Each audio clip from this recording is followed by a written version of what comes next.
Assalamualaikum warahmatullahi wabarakatuh. Marilah pertemuan ini kita awali bersama dengan bacaan basmalah. Bismillahirrahmanirrahim. Seperti yang saya sampaikan pada pertemuan sebelumnya, kita akan sedikit membahas terkait dengan persamaan reaksi. Untuk kali ini saya mencontohkan, jadi kalau Anda kemarin saya berikan 4 soal ya, 4 latihan soal terkait dengan persamaan reaksi yang agak kompleks, agak rumit. Untuk ini nanti saya coba untuk menyampaikan salah satu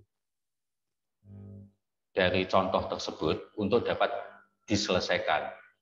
Lagi dalam penyetaraan ini kan caranya atau teorinya tidak ada. Yang ada adalah cara. Cara bebas pada kita, yang penting jenis dan jumlah atom sebelum dan sesudah reaksi adalah sama.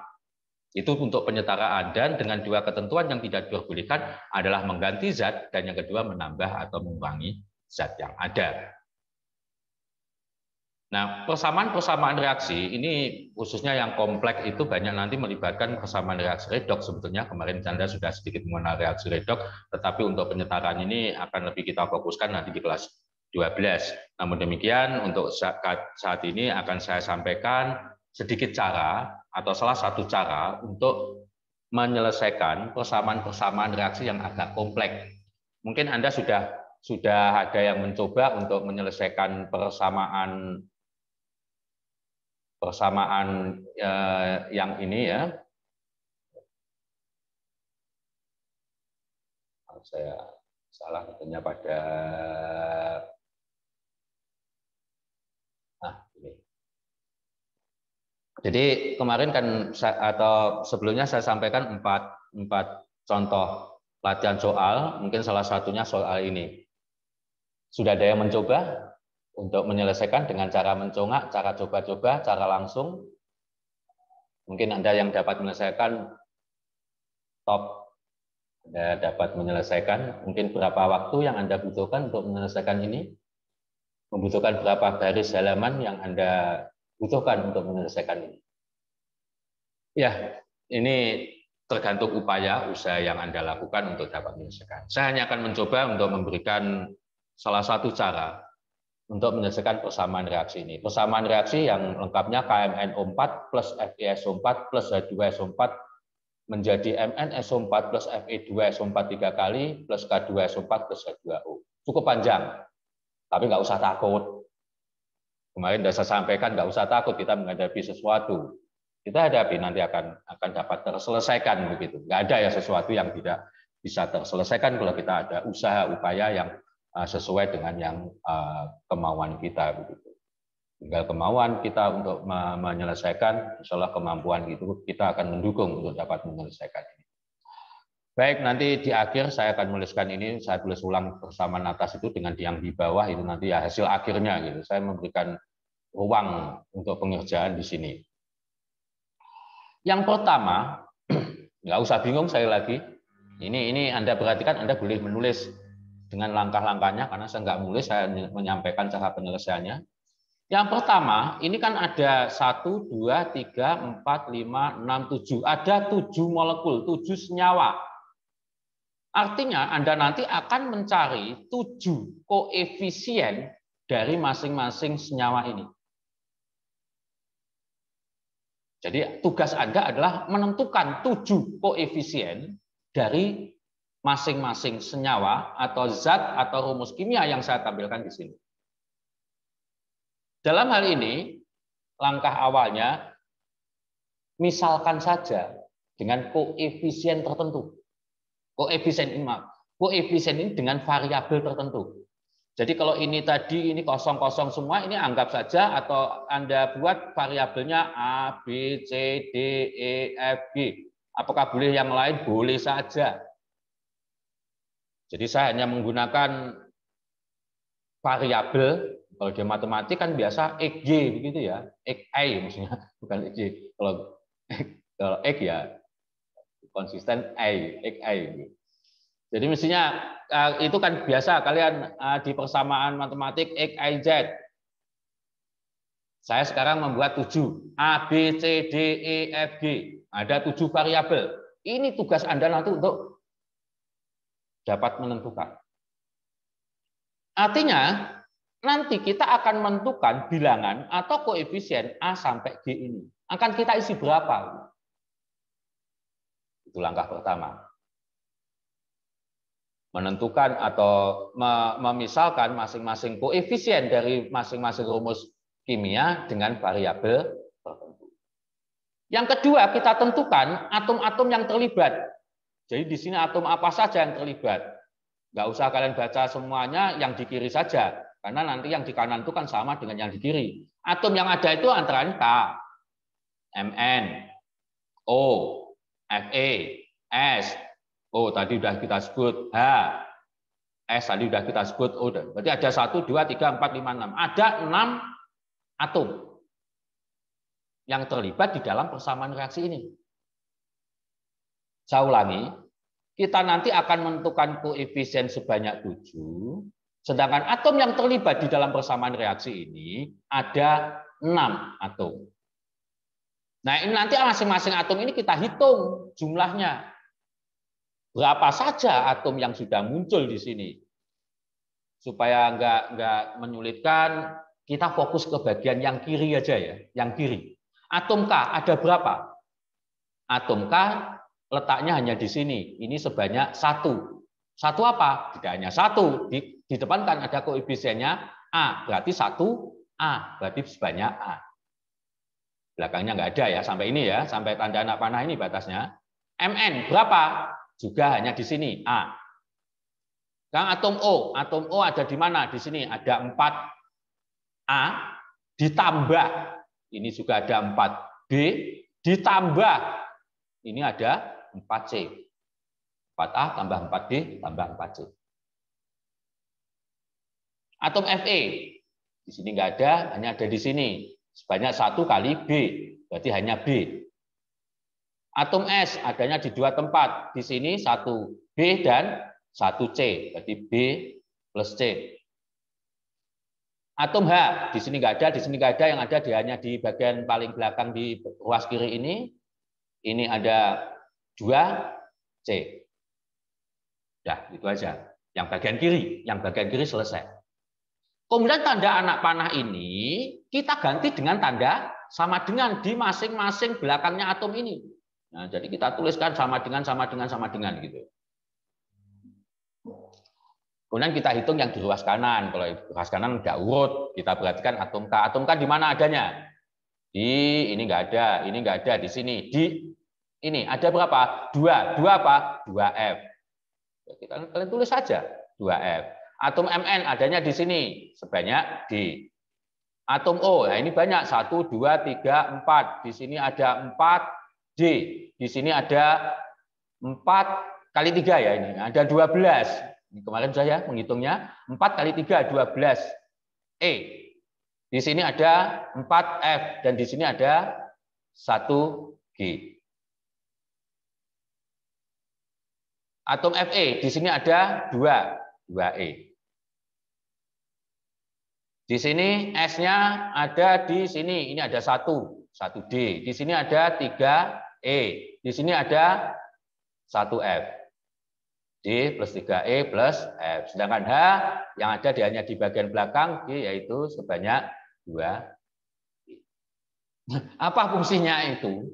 Setelah kita menuliskan ini, kalau Anda perhatikan, ini masing-masing kalau kita tuliskan begitu, kalian beri inisial 1, 2, 3, 4, 5, 6. Ke-6 tulisan kita ini kan suatu persamaan matematik.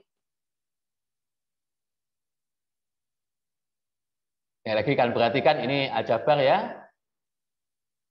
A sama dengan 2F. Jadi kalau Anda ketemu A, F-nya pasti ketemu. A sama dengan D. Kalau A-nya ada, D-nya pasti ketemu gitu. A-nya 5, D-nya ya 5. A-nya 10, D-nya 10. A-nya 1, D-nya ya 1. Ini persamaan. Jadi dalam kita di sini, akhirnya kita itu ya dari persamaan reaksi yang atas itu kita dapat menentukan soal matematika. Kalau di matematika Anda penyelesaian persamaan berapa variabel yang sudah dikenalkan? Ada 3 variabel kan? Ada cekek di sini. Anda membuat soal sendiri, ini ada 7 variabel dari 6 persamaan. Hebat Anda nanti. Jadi kalau di matematik baru diajarkan penyelesaian persamaan 3 variabel, Anda sekarang menyelesaikan persamaan 7 variabel. A, B, C, D, E, F, G. 7 variabel. Anda ditunjukkan ada 6 persamaan ini. Nah, udah gitu aja. Nah, setelah itu kita menyelesaikan masing-masing. Dari ke-6 persamaan ini kita gunakan untuk menentukan 7 variabel yang nanti akan kita jadikan koefisien. Sekali lagi tadi yang pertama menentukan variabel, yang kedua menghitung masing-masing jenis atom di ruas kiri dan ruas kanan, sekaligus ini kita jadikan sebagai persamaan matematik. Langkah berikutnya adalah memisalkan salah satu variabel ini dengan angka tertentu. Jangan sulit-sulit, ya. Yang mana yang kalian misalkan boleh mana saja sebetulnya. Dalam contoh ini saya ambil contoh misalnya aja saya mengambil A itu sama dengan 1. Mengapa saya memilih A sama dengan 1? Nampak ini boleh saja B ya, tapi B-nya hanya dapat mengubah 1, C-nya mengubah 1. Kalau A memungkinkan mengubah ini. Ini hanya cara berpikir saja, saya memilih A. Dengan memilih A itu sama dengan 1. Begitu. A tadi 1, ya saya tulis A di sini 1. Anda perhatikan di sini A sama dengan 1. Kalau A1 ini D berapa? Ya 1. Ada lagi A sama dengan 2F. Kalau A1 berarti F setengah. Sudah ketemu 3. Kita memisalkan baru 1, kita sudah menemukan 3 variabel. A1, D1, F-nya setengah. Nah yang lainnya bagaimana? Ya kita cari dengan yang lain. Tetapi ingat bahwa ketika kita menjumpai A itu sudah kita ganti dengan angka 1. Kita menjumpai angka D, kita ganti dengan angka 1. Kita menjumpai angka F atau variabel F, kita ganti dengan angka setengah. Selain itu di sini ada juga yang mempermudah, misalnya kita ketemu B begitu sama dengan 2E. Langsung aja ganti dengan 2E. Hanya seperti ini, B ini langsung diganti dengan 2E plus C dan seterusnya begitu. Boleh saja. Dan ini ada 2C sama dengan 2G, berarti C sama dengan G. Berarti kalau ketemu C boleh diganti dengan G. Berarti ini B-nya ini misalnya aja tadi 2E ditambah G dan daripada bingung kita langsung masuk saja. Ini persamaan 5 ya. Kita masuk ke persamaan 5. Coba kita persamaan 5 ini coba kita kerjakan. Ini tadi, ini kan ada B. B ini kita ganti dengan 2E. 2E tambah C berarti kan G. 2E plus G sama dengan D. D kan sudah ada angkanya 1, berarti angkanya 1. Ditambah 3E, tulis 3E plus apa ini? F setengah, ya tulis setengah. Berarti bilangannya 2E plus G sama dengan 1 plus 3E plus setengah. Kita selesaikan, berarti G ini kita pindah ruas menjadi 3E min 1E ya. Min 2E, berarti tinggal 1E. Ditambah ini setengah, ini 1 tambah setengah, 1 setengah. G sama dengan E plus 1 setengah. Selesai ya. Berapa hasilnya? Ya nggak ada hasilnya. Nggak mungkin dalam persamaan itu ada 2 variabel yang tidak diketahui. Untuk mencari itu 1 variabel, yang variabel yang lain harus diketahui. Nah, bagaimana kalau seperti ini? Nggak usah bingung. Ya kalau memang nggak ketemu, apakah ini buntu? Tidak buntu. Ini hanya sementara. Apa yang kelihatannya sulit kita temukan, jangan jadikan sesuatu yang sulit. Itulah nanti salah satu alat bantu yang berikutnya atau yang lainnya. Sehingga kalau ini Anda merasa buntu, jangan anggap buntu. Ini adalah sebagai satu persamaan yang baru begitu. Persamaan 7. Kalau tadi kita sudah mendapatkan 6 persamaan, dengan mengerjakan ini ternyata mendapatkan, menurut awalnya kelihatan sulit, jangan anggap sulit, itu suatu alat lagi, yaitu sebagai persamaan 7. Ya kita coba lagi persamaan yang lain. Misalnya saya masuk ke persamaan 3 gitu ya. Persamaan 3, berarti kan 4A plus 4B plus 4C sama dengan 4D plus 12E plus 4F plus G. Ingat beberapa A-nya 1, D-nya 1, F-nya setengah, kemudian tadi B sama dengan 2E dan C sama dengan G. Masukkan saja angkanya. Berarti 4 kali A1, 4 kali 1, 4 kali 2E, D berarti kan 2E, tambah 4 kali. Ini kan sudah ketemu ya tadi C-nya. C-nya kan ketemu sama dengan G. Nah, G-nya sekarang diganti ini. Ini kan 4 kali C sama dengan 4 kali G. Nah, G-nya sudah ketemu E plus 1 setengah. Berarti 4 kali E plus 1 setengah. Sama dengan 4 kali D, D-nya 1, 4 kali 1 plus 12E plus 4 kali setengah dari E ini ditambah E plus 1 setengah. Ini kan G kan. G itu E plus 1 setengah. Kita masukkan angkanya, maka akan kita dapatkan 4 plus 8E plus 4E. Ini kan 4E yang ini 4E ini. Kemudian 4 kali 1 setengah itu 6, sama dengan 4 kali 1, 4, plus 12E, plus 4 kali setengah itu 2, plus E, plus 1 setengah. Kalau kita kumpulkan, ini 8E, 4E, plus 4E, 12E kita pindah ruas di sini, menjadi min 12E, E yang ini kita pindah ruas ini menjadi min E, ini 4 plus 2 plus 1 setengah, ini kita pindah ruas menjadi min 4, ini kita pindah ruas menjadi min 6. Maka ketemu min E, 8 ditambah 4 dikurangi 12 kan habis, tinggal min E. Yang ini 4 tambah 2, 6, ini dikurangi 6 habis, berarti kan plus 1 setengah, min 4 setengah, min 4, berarti min E sama dengan 1 setengah min 4. Atau E, atau ini sama dengan E sama min E sama dengan min 2 setengah, atau E sama dengan 2 setengah. Selesai kan? Berarti E kan ketemu 2 setengah. Nah, kita tulis di sini 2 setengah. Kalau E ketemu, B-nya berapa? 2 kali E. 2 kali 2 setengah. Berapa? 5. Udah selesai. Tinggal C dan G. Ini gimana ini masuknya? Ya masuk lagi, cari persamaan yang mengandung C dan G. Jangan ambil ini, C sama dengan G, bulat nanti. Ya kita masuk misalnya ke persamaan 7 gitu ya. Jadi yang C dan G tadi kan belum ketemu. Kita coba aja masuk ke persamaan 7 ini. G sama dengan E plus 1 setengah. Ya kita tulis saja G sama dengan E-nya kan sudah ketemu 2 setengah. Ditambah 1 setengah. 2 setengah tambah 1 setengah berapa? 4. G-nya berarti kan sudah ketemu 4. G ketemu 4. G itu sama dengan C, berarti C-nya juga sama dengan 4. Selesai. Nggak ada yang sulit. Tinggal kita masukkan. Berarti kan di sini, oh iya, ini masih ada yang angka yang tidak bulat. Ketentuannya untuk koefisien kan harus bilangan bulat dan perbandingan paling sederhana. Di sini tidak memenuhi ketentuan pertama, yaitu bilangan bulat, masih ada tengahan. Maka untuk menghilangkan atau menjadikan bulat, maka dikalikan dengan bilangan 2. Maka akan kita dapatkan hasil 2, 10, 8, 2, 5, 1, 8. Angka-angka inilah A sama dengan 2. Jangan kalian baca lagi yang depan ya. A sama dengan 2, B-nya 10. Ini kalian gantikan masuk ke sini.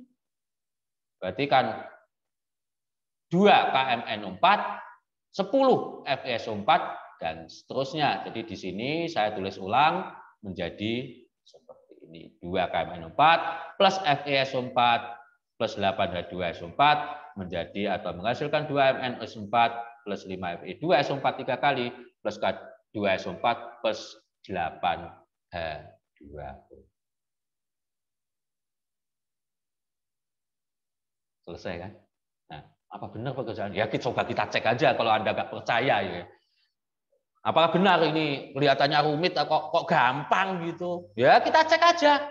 Misalnya aja ini yang banyak terlibat atom apa? Atom O. Ya kita cek, coba cek hasilnya. Atom ini yang banyak terlibat kan salah satu boleh sebenarnya kalian ngecek atom K apakah benar 2 di kiri? 2 di kiri di kanan. Oh benar. Fe di sini 10 kali 1 10, ini 5 kali 2 10. Sudah benar. Untuk meyakinkan ini yang banyak terlibat saja. Yang banyak terlibat apa? Atom O. Misalnya atom O. Kalian hitung saja atom O ini. Jadi atom O ini kan ada di semua tempat ya. Di semua rumus kimia, di semua molekul ada atom O-nya. Kalian hitung saja di sini.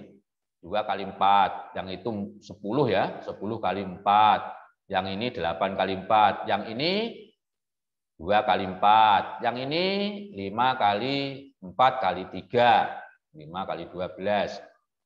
Yang ini O-nya 1 kali 4. Yang ini 8 kali 1. Hitung aja. Ini 8, 40, 32. Yang ini 8, 60, 4, 8. Coba kalian hitung berapa? 8 tambah 40, 48. 48 tambah 32, berapa? 80. Yang kanan 8 tambah 60, 68. 68 tambah 4, 72. 72 tambah 8, 80. Gimana? Sama? Sama. Enggak ada yang sulit. Jadi kelihatannya tadi kan, kok panjang. Enggak. Jadi yang penting caranya kita mencoba. Jadi cara berpikir kita. Jadi itulah yang nanti dinamakan istilah persamaan reaksi yang sudah setara. Jadi alhamdulillah ya. Jadi kita bisa menyelesaikan ini dengan cukup mudah, tidak ada yang sulit. Jadi semuanya, kalau kita yakin mampu, mau mengerjakan, insya Allah bisa. Selasa itu, marilah kita syukuri pertemuan ini ternyata sesuatu yang nampaknya sulit bisa kita selesaikan dengan cukup mudah. Yang penting kita optimis, insya Allah kita diberikan jalan. Gitu. Yang penting cara kita berpikir itu yang juga harus lebih penting. Marilah kita syukuri dengan bacaan alhamdulillah. Alhamdulillahirrahmanirrahim. Nanti silakan bisa kita diskusi. Untuk contoh lain silakan berlatih. Kalau ada kesulitan kita diskusikan. Dari saya kurang lebihnya saya maaf. Saya akhiri. Assalamualaikum warahmatullahi wabarakatuh.